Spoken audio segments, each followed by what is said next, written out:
안녕하세요. 오늘은 한국 ETF 운용사의 관리자산 순위와 국내 ETF 시장 규모에 대해서 간단하게 소개해드리도록 하겠습니다.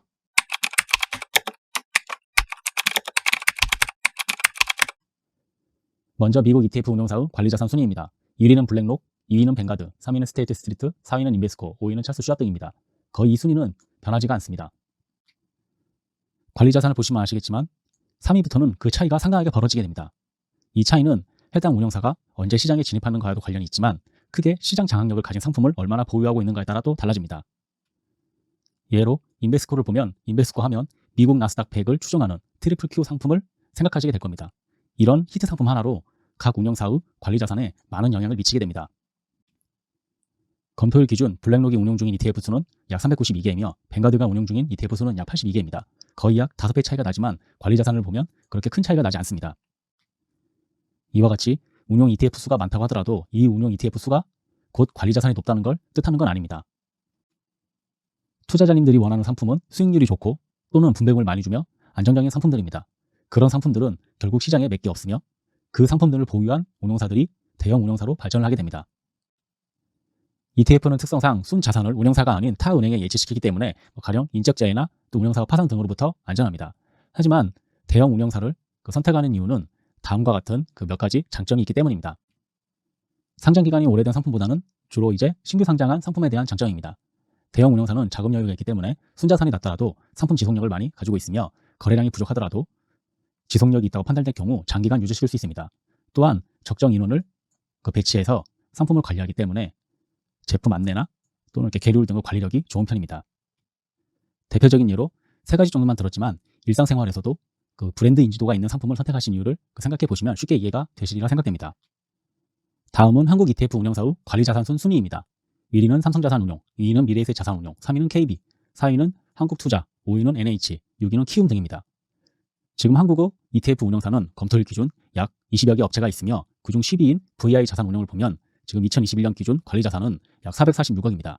1위의 삼성자산운용과 비교해보면 엄청난 지금 차이가 있는 것을 보실 수 있습니다. 지금 관리자산을 보면 단위가 억이기 때문에 1000억, 조, 10조, 약 31조, 26조입니다. 이 차이는 거의 아까 전에 미국 ETF 지금 운용사 순위에서도 말씀드렸지만 거의 바뀌기가 어렵습니다. VI 자산운용이 1위가 되기 위해서는 시장 장악력, 시장에서 통하는 상품을 몇 개를 보유해야 지금 후에 삼성자산운용을 따라잡을 수 있을 정도입니다. 관리자산이라는 걸 간단하게 설명드리면 지금 각 운용사들이 관리하고 있는 상품들의 자산가치의 총합입니다. 그래서 이 자산가치라는 거는 만약에 삼성자산운용이 올해 코스피 10이란 신규 상품을 10억, 시총 10억으로 상장을 했다면 그 상장한 상품이 10년 후에 100억이 됐다면 지금 자산가치 10억을 투자해서 100억짜리 상품을 만든 게 됩니다. 이 상품을 삼성자산운용이 가만히 가지고 있는 게 아니라 주당 만원에 투자자님들에게 팔았다면 10억을 만원으로 나눴으니까 약 10만 주입니다. 10만 주를 발행해서 투자자님들에게 팔았다면 투자자님들이 이 상품을 샀을 경우에 10년 뒤에 10주를 사셨으면 10배니까 한 100만 원이 된 거겠죠. 이렇듯 각 운용사들은 어떠한 지수를 추정하는 상품을 만들어서 그 권리를 투자자님들에게 판게 됩니다. 그리고 그 상품들은 지수에 따라서 합성 ETF도 있겠지만 현물로 구성된 ETF가 있으며 운용사들은 그 현물을 가지고 그 권리를 판매할 뿐만 아니라 오픈엔드 펀드, 개방형 상품일 경우에는 대여를 해서 그 대여 수수료도 같이 얻게 됩니다. 이렇듯 각 ETF 운용사의 관리 자산은 ETF 운용사들이 얼마나 크게 성장한 그런 상품들을 많이 보유하고 있는가에 따라서 달라집니다. 따라서 한번 성장을 한 또 시장 장악력을 가지고 있는 상품들은 거의 그 추세가 변하지 않기 때문에 지금 이 1, 2 순위가 12 운용사가 갑자기 1위로 올라가는 이런 일은 거의 없게 됩니다.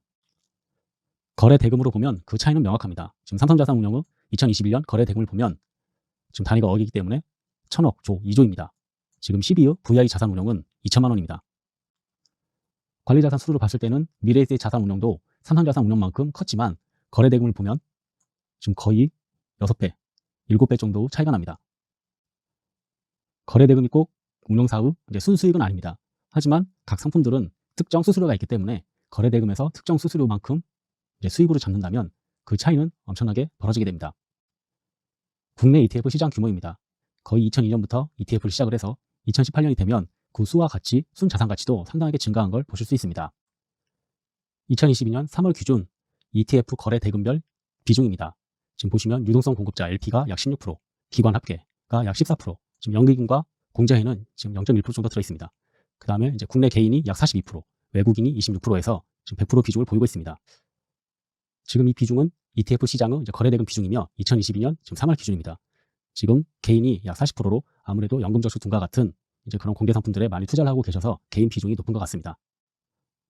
국내 ETF 시장은 그렇게 오래되진 않았지만 지속적으로 커지고 있고 다양한 ETF 운용사들이 있으며 규모가 작은 운용사라도 이제 상장인이 오래되고 거래량만 받쳐주면 아무 문제 없이 투자가 가능합니다. 하지만 신규 상품일 경우 다소 주의가 필요하며 투자 목적에 따라 운용사를 살펴보시는 것도 좋을 것 같습니다. 감사합니다.